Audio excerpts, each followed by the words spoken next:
हाँ तो मेरे प्यारे से भाई और बहनों, आपने अभी देखा कि एनसीसी की भर्ती कैसे हो रही। अभी आपने छोटा छोटा क्लिप देखा है, लेकिन अब मैं आपको दिखाने वाला हूँ कि एनसीसी की भर्ती कैसे होती है। एक्चुअली होता क्या है कि जब हम एनसीसी का फॉर्म भरते हैं तो बहुत लोग हमें डरा देते हैं, बोलते हैं भाई 20 पुशअप मराएंगे, इतना दौड़ाएंगे, इतना ये कराएंगे। क्योंकि भाई मैं भी एनसीसी कैडेट हूँ तो मुझे इसके बारे में पूरी जानकारी है, मेरे भी साथ ऐसा बीत चुका है। तो आज मैं इन सारे डाउट को क्लियर करने वाला हूँ इस छोटे से वीडियो में। तो आइए बिना देरी की वीडियो स्टार्ट करते हैं। हाँ तो मेरे प्यारे से भाई और बहनों, सबसे पहले आपको तारीख के हिसाब से एक जगह बुलाया जाएगा, जैसे कोई बड़ा मैदान हो गया या फिर खेल ग्राउंड हो गया, जैसे कोई स्कूल हो गया, जहाँ पर आपकी एनसीसी भर्ती की सारी कार्रवाई कराई जा सके। और यहाँ आने के बाद आपको एकदम लाइन से बैठा दिया जाएगा, वो भी एकदम शांति के साथ। कोई शोर शराबा मत करना। उसके बाद जो आप एनसीसी का फॉर्म अप्लाई किए थे, बोले तो जो अपना एनसीसी का फॉर्म भरे थे, उसको आपको नंबर वाइज आपके हाथ में दे दिया जाएगा, आपको बुलाकर। और मैं आपका भाई होने के नाते आपको बताना चाहूंगा कि भाई फॉर्म लेते समय एकदम शांति से बैठना, क्योंकि वरना एक बार नाम लेने के बाद दोबारा नाम नहीं लेते हैं, जिससे काफी लड़के जो है पछताते हैं बात को। और उसके बाद आपको अपना फॉर्म लेके आराम से बैठ जाना है। और भाई इतनी भीड़ देखकर आपको ये नहीं सोचना कि मेरा नहीं होगा, ऐसा होगा वैसा होगा, क्योंकि काफी लड़के ऐसा सोचकर खुद को अपने आप को कमजोर बना लेते हैं, जो कि भाई बात को बहुत भारी पड़ती है।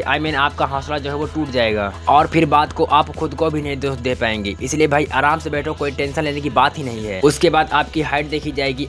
आपकी हाइट लगभग 170 या 168 होनी चाहिए। 168 या 170 ये डिपेंड करता है आपके ग्रुप पर। अगर आपके ग्रुप में कम हाइट वाले हैं तो आपकी हाइट 168 रखी जाएगी, और अगर बड़े हैं तो 170 रखी जाएगी। और भाई हाइट पे ज्यादा ध्यान देना, क्योंकि 100 में से 75% जो है लड़के छट जाते हैं हाइट में। इसलिए भाई मैं कहना चाहूंगा हाइट पे ज्यादा ध्यान देना, क्योंकि हाइट अगर आपकी कम रहेगी तो आपको निकाल देंगे, फिर आपको बात को रोना पड़ेगा। भाई छटने के बाद काफी लड़के रोते हैं, क्योंकि भाई इतना दूर से आते हैं, उसके बाद नहीं होगा तो दुख तो होगा ही ना। उसके बाद आपका जो है वजन किया जाएगा, आपका वेट देखा जाएगा कि आप कितने किलो के हैं। आपका वेट लगभग 55 या 60-65 होना चाहिए। भाई कोशिश करना कि 70 ना हो पाए। उसके बाद आपका चेस्ट नंबर देखा जाएगा, जो कि आपके फॉर्म में ऊपर लिखा रहता है। उसको जो हमारे पीआई स्टाफ होते हैं वो देखते हैं, और फिर आपको बाद में लाइन में आपको बैठा दिया जाएगा। भाई यहाँ तक आने के लिए आपकी हाइट 168 या 170 जरूर होनी चाहिए, वरना फिर वही होगा कि आपको अपना मुंह लटका कर घर जाना पड़ेगा। उसके बाद भाई आपको आराम से बिंदास यहाँ पर बैठा दिया जाएगा। यहाँ पहुँचने के बाद भाई समझ लेना कि मंजिल की आधी सीढ़ी पार हो चुकी है।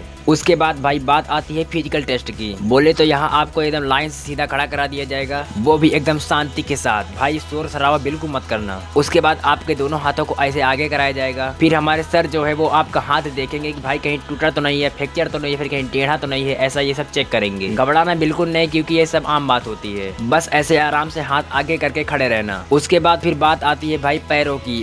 आपके जो पैर के जो घुटने होते हैं उसमें जो है थोड़ा सा गैप होना चाहिए। दोनों घुटनों के बीच थोड़ा गैप जरूर होना चाहिए, वरना इन्हीं की तरह होगा जैसे इनके दोनों घुटनों के बीच थोड़ा भी गैप नहीं है। और ऐसा होने के कारण हमारे सर इसको जो है बाहर निकाल देते हैं। तो भाई ये गलती तुम कभी मत करना, घुटनों के बीच गैप बनाए रखना। अक्सर देखा गया है कि घुटनों के बीच गैप उन्हीं के नहीं होता है जिनकी शरीर थोड़ी मोटी होती है। इसलिए भाई तुम ऐसा मत करना और घुटनों के बीच गैप बनाए रखना, वरना वही होगा कि आपको अपना मुंह लटका कर घर जाना पड़ेगा। उसके बाद भाई बात आती है आपके आई टेस्ट की, जिसमें भाई आपकी एक आंख बंद करने के बाद एक आंख खुली रहे।